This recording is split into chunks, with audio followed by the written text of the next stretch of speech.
expert en économie, un économiste chevronné, incapable de redresser la situation économique de la République démocratique du Congo. Par quel mécanisme de faisabilité va pêcher le ministère de l'économie nationale? Professeur vient du mot professionnalisme. C'est de la même façon avec l'université. L'université vient du mot l'univers. Lorsque la personne a fréquenté l'université, Azaf principal bonjour. Oko l'accès baisse ou l'accès que bakanga ba moto les autres là entrée principale. Il y a entrée du camp Mobutu.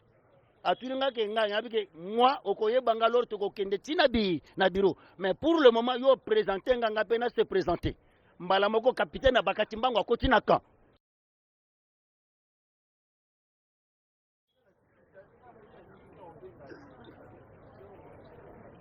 Ni nyango boy. Pourquoi bozo tambola na maboma na mutu? Et puis likolo yanza okoleba le bibolo boy. Na yebisa kabino chaque fois que muto ya la kanzala sala que faut retrouver solution nanzala na yi. Siko yo olio sale fort pour nous trouver solution nanzala ozo mais la splendeur kaivota kalolo kinzomba yo komba masanga kinzomba bozoko na kolomboka bozoko makaka bizengi idapese viva. Je veux vous donner une réflexion pensée du jour yalelo. Peuple conscient viva. Est-ce que vous êtes conscient? Ah, au moment où vous avez une vérité, vous avez une mungongo ya se. Mais muntoko talanga pe na village to beta na makofi.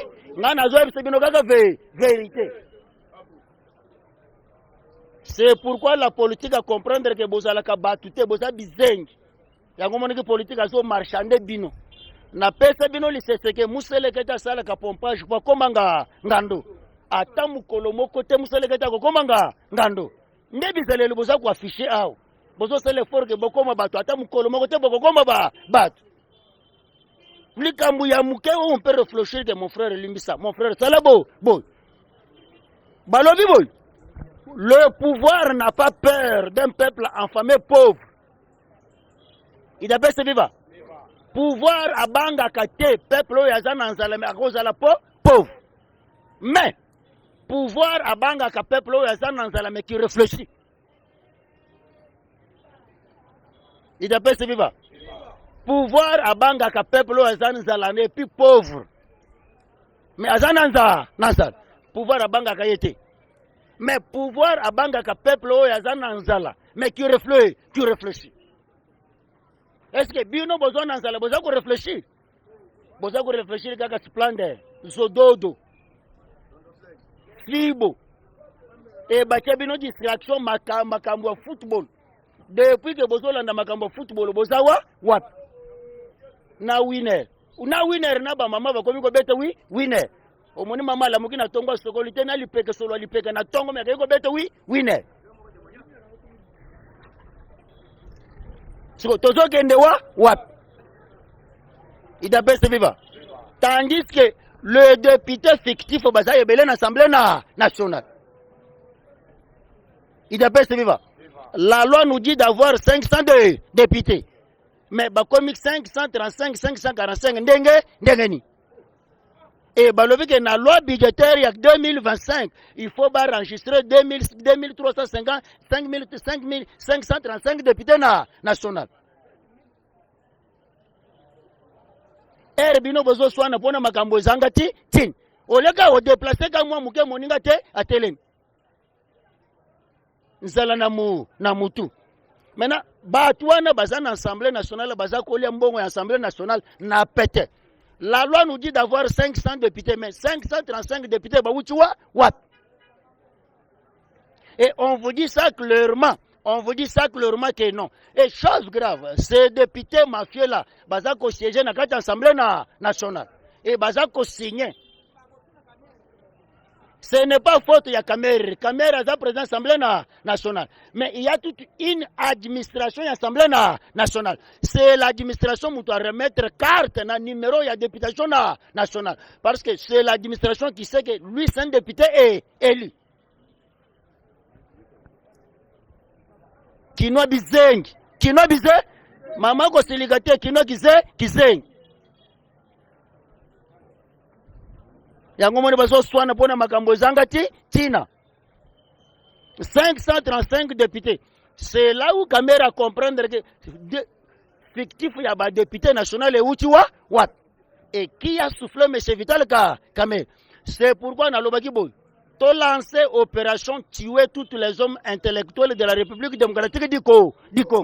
To bandana M. Kodempo et Nzambala la gâté lorsqu'on a mené des enquêtes bakangi des jeunes députés nationaux il y a Lukuta. Chose grave, ces jeunes gens-là, ils sont comme des députés. Mais ils sont députés. Ils sont comme des copes dans l'administration de l'Assemblée nationale. Maintenant, au lieu de Kinois, tu as la bosse, tu as la soirée, tu as la bosse, tu as déjà na kanda. Il d'après ce vivant. Lorsque ils zonga pour la loi de finances, loi budgétaire, dans l'Assemblée nationale, yoka ba vérité oye bimi. Yoka ba vérité oye. Aujourd'hui, le ministre de l'Intérieur est en train de faire un projet. Il y a un conteneur pour ça, yasi. Yoka siko exagération. Exorbitation. Mbokango tozo kende wa. Son Excellence, Monsieur le Premier ministre. Son Excellence, Monsieur le Président de l'Assemblée nationale. Faka na fakwa. Muyibi na muyibi. Mais biso bakina tozo benga bango ba excellence. Tozo benga bango ba excellence. Na un député fictif. Lobi na bimina ndaku na ye na bimina kego tala mutu na bimsum. Na komina entrée ya camp, entrée du camp. Na monu jeune moko boy na yebi ka sala ka civil, mais na moni na teni ya la police nanzo. Azo kanga montar. Bazala kimi bale. Azo kanga montar. Na poussa universel commissaire principal bonjour. Parce que la na grade capitaine. Na commissaire principal bonjour. Oko l'accès biso bes o l'accès ke bakanga ba moto ezotela mana entrée principale. Ya entrée du camp Mobutu. Atuninga ke nganya bike moi okoye bangalore to ko kende tina bi na bureau. Mais pour le moment yo présenter nganga pena se présenter. Mbala moko capitaine abakati mbango akoti na camp. Tellement que nazala kateti na landie na camp. To komi kuna mbala moko commandant Djika Zobi. Attendez que président, qu'est-ce qui se passe? J'ai besoin de voir carte. Il y a capitaine Oy. Asa capitaine Yawa. Basutu kaboy. Asa la gana yesi civil.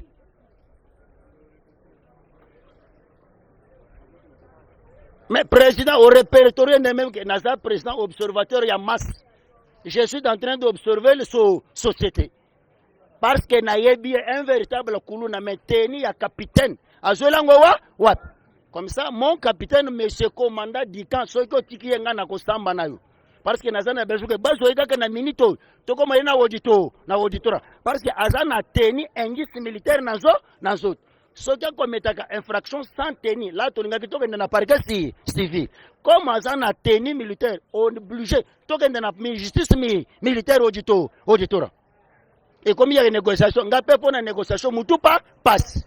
Pona zala kem poli for pona ba makamba model wana na ko bisolo ba article nga na yebite me osantir ke komi ko yaka kak nde jusqu'à ce que to comité na auditora parce que na yebisi ke commandant di kake au salaire na zo funda nde yo comment civil a ko la tateni c'est ce qui se passe dans l'Assemblée nationale yango tozo ke bisa M. Vital Kamera et tozo ko ke bisa administration ya Assemblée nationale.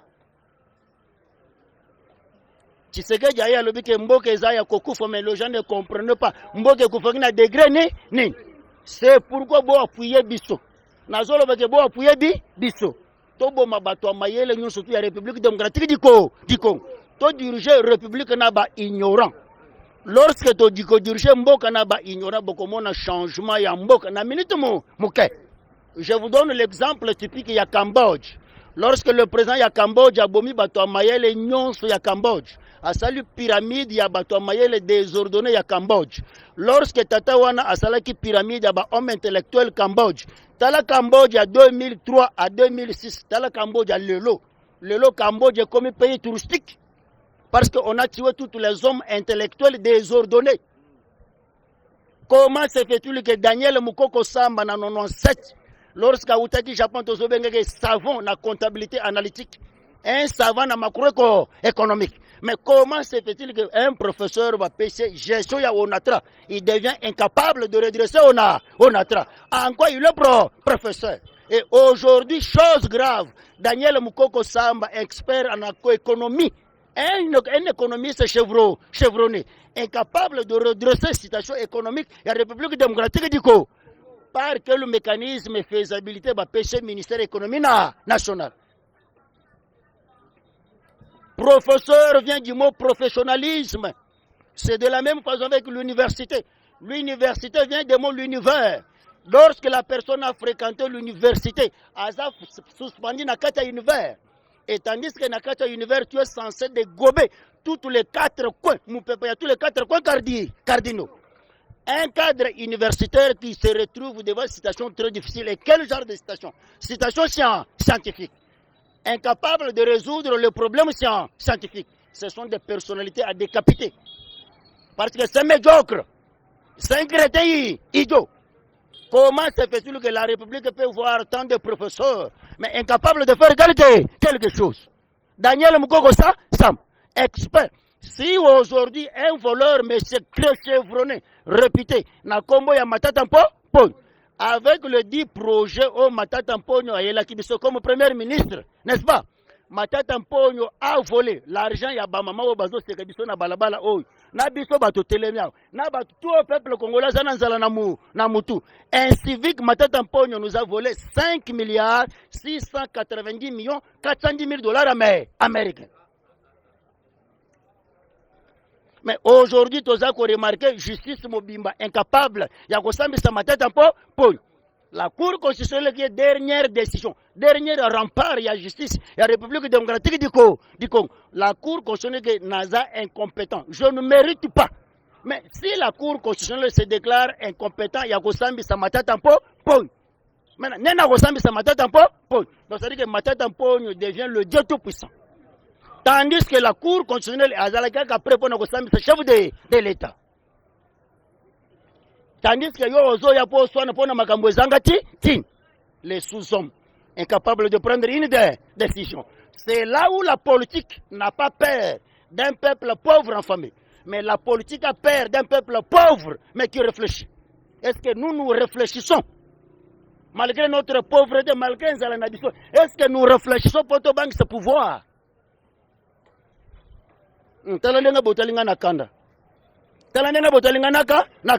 Moi, je suis venu vous révolter. Je vous donne une réflexion. Nous avons révolté sur le plan scientifique. Comment se fait-il que l'Assemblée nationale, aujourd'hui, vous savez qu'avec 4 588 163 fonctionnaires de l'État, lorsque l'IAU a continué enquête, son Excellence le VPM, les jeunes hommes, mais qui se confient, qui travaillent dur, boyebi que musala ya makanisi sala ka mutu passe ogomona mutu azana santé normale tellement qu'il réfléchit beaucoup à quoi piquer crise parce que ça musala mental sur 4 588 100 et quelques fonctionnaires de l'État lorsque l'IAU a continué à contrôle l'IAU vient de remarquer que jusqu'à présent les fonctionnaires reconnus physiquement, 1113 633 députés, les fonctionnaires de l'État. Mais le reste là, mbongwane kendagawa wapi. Yo oyaga koswana biloko qui peut nous donner tala nakobana ngai ndazuzo mukanu ke toba naba nakobo magaba kino parce que c'est les kino qui font que mboka mobimba tonyo kom makani sikaka ya tembo na castel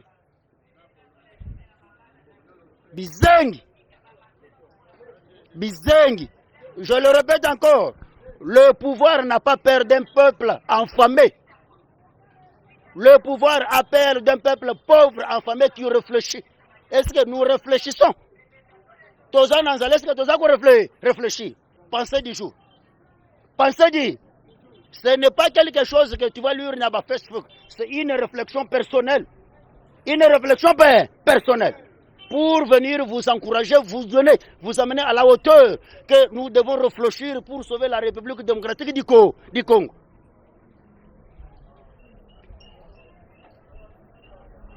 Un certain président Joao Lorenzo, un président angolais, samedi, coup de fil, pas chef de l'État. Avec Nazo Sal, Tozo Sal, réunion na M. Paul Kagame. Nous devons discuter en trio. Il appelle celui-là. Nous devons discuter en trio. Mais j'étais très content avec le chef. Parce que résolution, les accords, il y a cessé de le faire, il y a Luanda, ça n'a pas abouti à quelque chose. Mais comme tu sais préparer en conséquence. Ndenge notre frère Mouzit, malgré Nalingaka, était un grand voleur. Premier ministre n'a rien. Aujourd'hui, Mouzit se retrouve avec 556 parcelles dans la ville province de Kinshasa. Tandis que Ezana Bakino, Bazo Lukata, Bazangi place à Gochamu, Mutu, Yemogona et Tuluku Yabandako.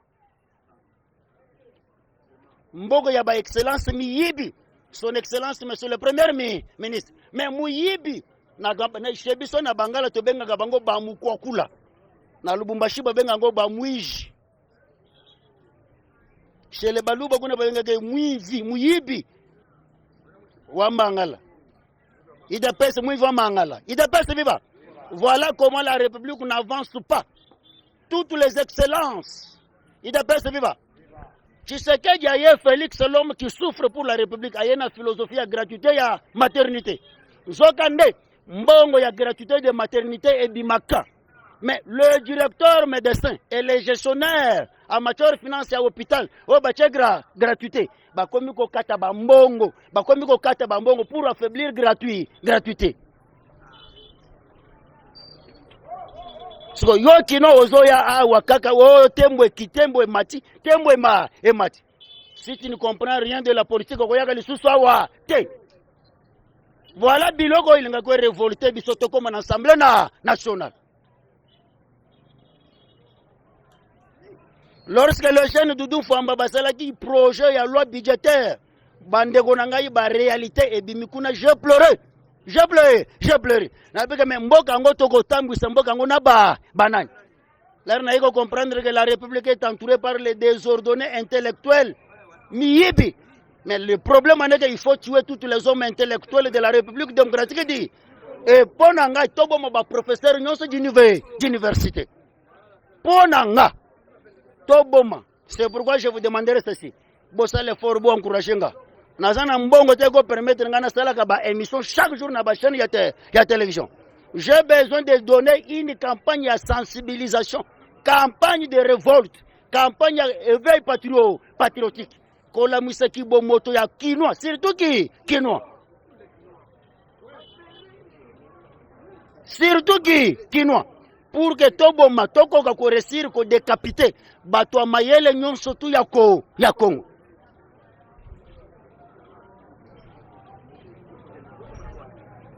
Peuple conscient viva. Peuple conscient viva. Botole na yebisa bino ba vérité bokomi kosili. Mais boyeba kenga pe na za villageois. Toko beta na makofi mais munga na zo bisa bino kaka vérité. Ida pesa viva.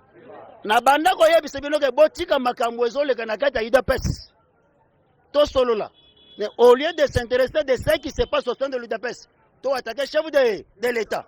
Parce que je sais que désolé dans 3 jours, j'ai la possibilité de naître ça. L'air à Kosolia, ma cambozonie normalité. Mais à Talika, comme tout le monde, secrétaire éternel, n'a pas ça à mais vie, lorsque tu vis, virgule, phrase de Kosarini et continue. Tellement que vous comprenez que français, tu n'as pas ce que vous français, on dengue. Kobanda Léona, Bandoyana, tableau, tant que c'est bien français, vous comprenez que ton nation. Figure linguistique ya français. Pour na moni ba député ba si ba comprendre que boza musika na français. Ba komi ko yele bino ba français ya ba embronglon dichotomique cacophonie ba ambiolité. Ezo le kabino net comme vous êtes de petite taille. Ezo le kabino kaka boy. De persévérance. Ce sont des grands kuluna. Et logo batwana ba ko sala, c'est tout un système pour fragiliser le vrai soldat au bazo bundana makamwa est. Il d'après ce vivant. Monsieur Vital Kamera qui est en France a sali un voyage 14. Après voyage 14, quand je dis 14, c'est 4 voyages successifs. Maintenant, qu'est-ce qui s'est passé? Kamere. Oyo Tshisekedi le père à l'Obagaboui. C'est un jeune Burundais. Mais à l'Ingi Makambo Congo Ming. Mais to pese kaka ba responsabilité. Kindo kinayago bima n'emploi. Il d'appelle viva. Fatube. Peuple conscient viva. Éveil patriotique. Je le répète encore. Pouvoir et banga ka peuple oyaza nanzala. Oyaza pauvre nanzala te. Le pouvoir n'a pas peur d'un peuple pauvre, affamé. Mais pouvoir et banga ka peuple est pauvre, nanzala, mais qui réfléchit. Est-ce que Bisoba qui n'a pas réfléchi? Sache-le, si les Kinois ne réfléchissent pas, entièreté ya Congo mobimba mutu ako réfléchir azate. Pour toi bizé. Imaginez-vous que M. l'abbé, l'église catholique ya Grand Katang, basali message. Ne touchez pas à notre frère Moïse Katumbi. C'est un homme solidaire, un homme humanitaire. Azotonga hôpital on a pour sauver le frère Katangi. Et Nzambala notre service d'intelligence que j'applaudis, que j'encourage pour l'intelligence, RIS, la technicité Yamoussal. Bazoueli biso chauffeur ya M. Moïse Katumbi. Mais t'as le décret ya bakash d'armes. T'as le décret ya bakash d'armes. Na ba boîte ya ba revolver. Na ba char de combat. Mais Moïse Katumbi qui fit un individu, ba char de combat Zouelango what? Et le prêtre ya Grand Katanga une fois touché Moïse Katumbi. Et ça civil. Donc ça dit que le prêtre savait quelque chose que une fois, bah si va préparer et l'eau.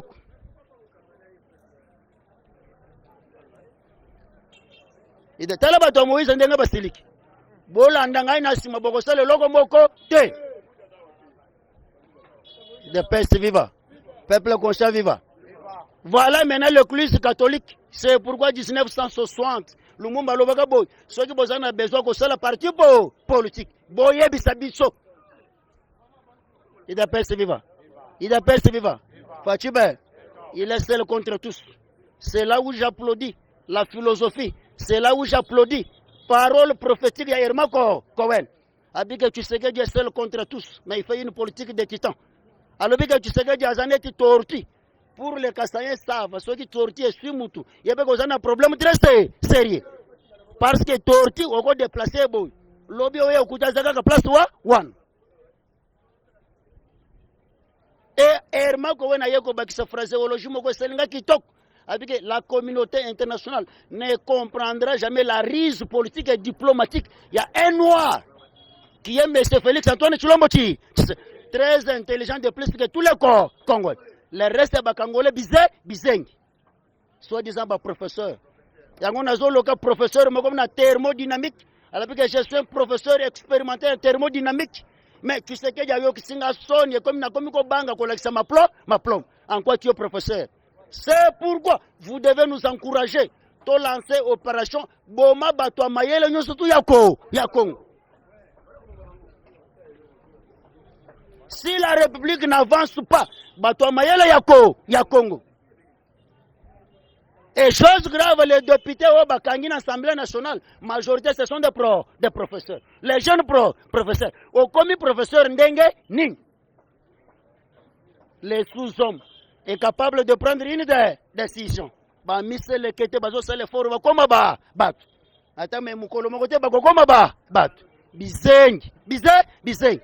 Mais bato baza malheur, baza à la hauteur, baza primordial, baza ba pré souverain primaire, ya souffrance ya Congo mobim. Biso ba kinois. Biso ba bizengi ya ba kinois. Bizengi ya baki. Yango moni bokomi kola ba matembele bazo changre chimique nanu ebelite me ba pikolia yango. Comment se fait-il que mutu azo kombolo na balabal mais azui salité na ya komi ko chango na caniveau. C'est pourquoi toza ko kebisa madame evu bazaïb. Il faut créer une justice environnementale et créer les amendes environnementales pour régulariser, redresser ces instituts quinois. Il appelle ce vivant. Nous devons créer une justice environnementale et nous devons chercher quand même les bourgmestres compétents, pas des bourgmestres incompétents. Comment vous avez un bourgmestre mais la couille, il va réfléchir quoi?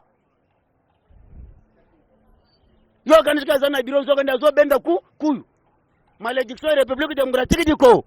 C'est pourquoi son excellence, monsieur le président de la République, tozo boya eloko ya géopolitique. Géopolitique nde mutezongisho na sima. Voire même les médiocres incompétents, lâches, brouhaha. Azaka pona géopolitique. Ba pesie po poste. Mais médiocre, kafunyar. Il a peste viva. Aujourd'hui, je suis tellement fâché. d'apprendre l'Assemblée nationale. Il y a des députés fictifs. Là où on prend les décisions, là où on est en train de voter des lois légales, la législature de la République. Mais il y a des mafieux, des aventuriers. Ah, mais son excellence, monsieur le président de la République, boya politique, il y a alléluia, amen. Il faut tuer tous les hommes intellectuels. En commençant par Bambos, en commençant par M. Batou Kweb, en commençant par M. Alain Tundu, Banemi Moulania, tous ces genres de professeurs-là. Néhémie Moulania est très intelligent. La République a profité qu'on a intelligence de Néhémie Moulania. Donc, Azasus Néhémie a commis ennemi à peuple congolais. Les gens comme des Albert Yuma. Daniel Moukoko Samba. C'est pourquoi encore il est professeur. C'est pourquoi tout ça qu'on dit c'est les deux thèses et doctorats ont profité d'un peuple incompétent. Quelle référence on peut retenir dans l'Assemblée nationale? Bossala Ventir Yona Ngobila qui n'a pas une cursus élevée, mais Ngobila Tchadjo n'a pas poche. Et puis au Komika Golata 85 couleurs, 45 couleurs dans autres. Aux Zobina, on dirait héritier Watana.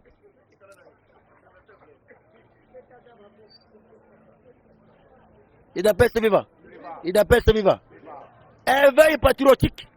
Je le répète encore, retenez ça chaque jour. Le pouvoir n'a pas peur d'un peuple pauvre affamé. Mais le pouvoir a peur d'un peuple pauvre affamé qui réfléchit. Est-ce que nous réfléchissons? Maman Raïssa Malou, ministre EPC. Nazana passe, moi je savais que tu es du domaine. Je savais que vous quelque chose. Mais regrettable. Je pouvais parler beaucoup sur la femme. Vous êtes une femme que j'apprécie dans le gouvernement. Mais comme vous décevoir, vous avez dit que c'est une na regretté Raïssa Malou. Passe. Mais c'est que tu sais que l'éducation élève une nation. Et tu sais que pour détruire toute une génération, voire même 8e génération, il faut affaiblir le système éducatif. Moi, je savais que tu es venu apporter un plus dans le système éducatif. Je ne savais pas que tu es venu détruire, enterrer, dégringoler notre système éducatif. Mais il y a pas que le Congo nous appartient tous. Il y a pas que le Congo nous appartient tous. Vous causez spécialité. Il y a des spécialités qui viendront pour te gorger. Comment on va travailler avec qui?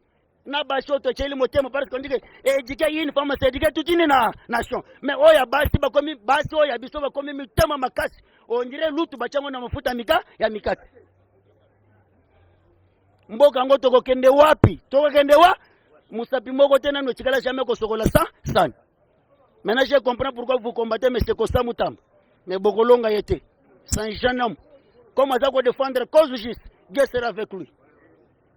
Je le répète, pensez du jour et retenez ça chaque jour. Le pouvoir n'a pas peur d'un peuple pauvre, affamé. Pouvoir est un peuple est un anzala. Pauvre mais qui réfléchit. Est-ce que nous, les Kinois, nous réfléchissons pour notre pays? Ou bien nous réfléchissons comme Thompson. Na makoso nami panzi. Na mabumu na ebito soki mabumu eza nani biloko eza na ba makiki ba sende bozoli ya wepeke mchelanga kaka mbanga. Regrettable. Mba olio nzambe na ngai. Nzambe na ngai. Bokitu azana rezo au peuple lolenge kani. Bozo finga boketu pa pam parce que ça lié passe. Il faut comprendre. Ndeveni les autres sale boketu pa passe. Complot international. Comment des joueurs complotés? Que Dieu nous fasse grâce. Mais retenez ceci. Tshisekedi très intelligent qu'il est. Fatibé, il vient de chasser l'Union européenne. Fatibé, il vient de chasser l'Union européenne en Afrique. Comment le président Félix est très intelligent de plus que le Congolais a chassé l'Union européenne à Afrique. Fatibé, Jean-Luc Mélenchon, un député français. L'opposant farouche d'un président gigolo, Abali Brigitte a tangué na maternelle. Brigitte a simba kamoni na yewana lors kazalaki na maternelle. Mais aujourd'hui, Brigitte devient la femme d'Emmanuel Macron. Une malédiction de génération en génération.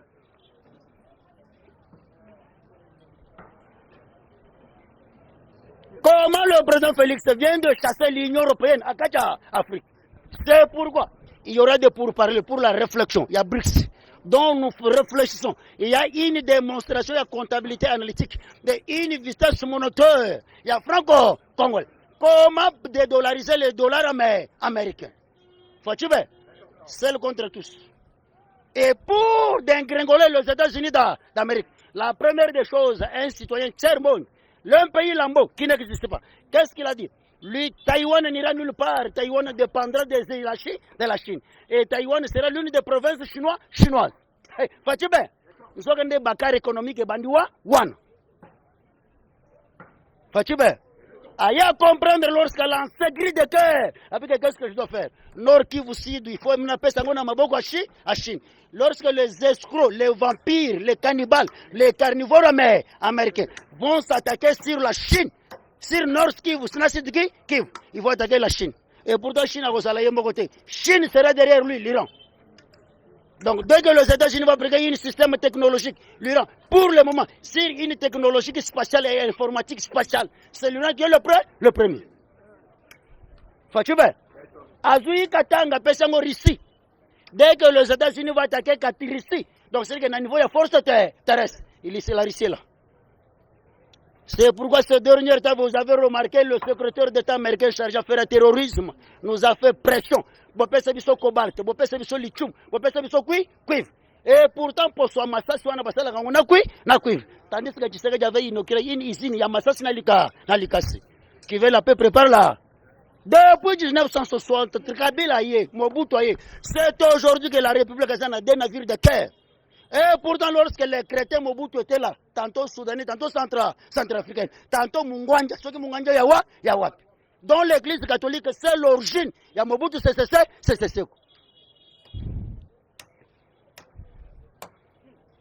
Faut-tu seul contre tous. Seul contre. C'est pourquoi, ce n'est pas important de changer la constitution. Le primordial, c'est d'attaquer provenance source. Il y a Makambozo ou Tapona Est de la République. Parce que SCC Kendaki Kal. Comment un président de l'Assemblée nationale peut dire que SCC Kendaki Kal? Donc, c'est-à-dire qu'il y a Baki Kop. Les fourbés. Babouins. Les sous-hommes. Incapables de prendre une idée. On va les corriger. C'est pourquoi toi, Misali Bizeng. Pour nos cocos, c'est Bizeng. Mais toi, Bizengité.